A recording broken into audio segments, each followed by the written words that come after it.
Okay, it says to solve this problem using the zero product rule, which is basically a fancy way of saying, hey, let's set it equal to zero and factor it. So what we're going to do is we're going to move all this stuff over to the left side and set it equal to zero. So we're going to add 3x to the third to both sides.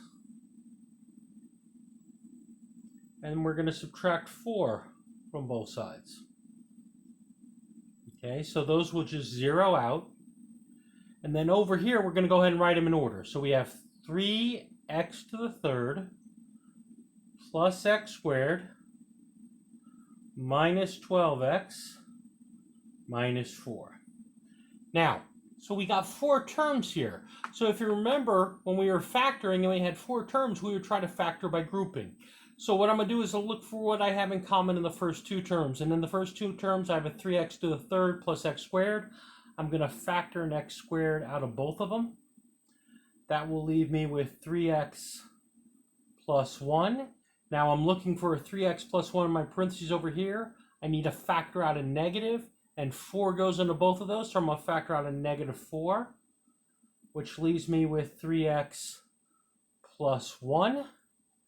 Now, both of these have 3x plus 1 in common, so 3x plus 1, which leaves me with x squared minus 4. Now that might look like I'm done, but x squared minus 4 will still factor. So this will factor. We write our 3x plus 1. X squared minus 4 is the difference in squares. That's a perfect square, that's a perfect square, and we're subtracting. That will factor into, if you remember, these are called conjugates. X minus 2, x plus 2. So this is completely factored now. So we have these 3 things. We'll set each one of them equal to 0.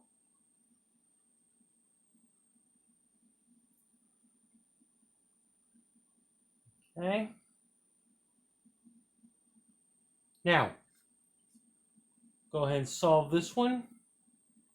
You get 3x equals negative 1. Divide both sides by 3. So our first solution is x equals negative 1/3. Add 2 to both sides here. Our second solution is x equals 2. Subtract 2 from both sides here. And our solution is x equals negative 2.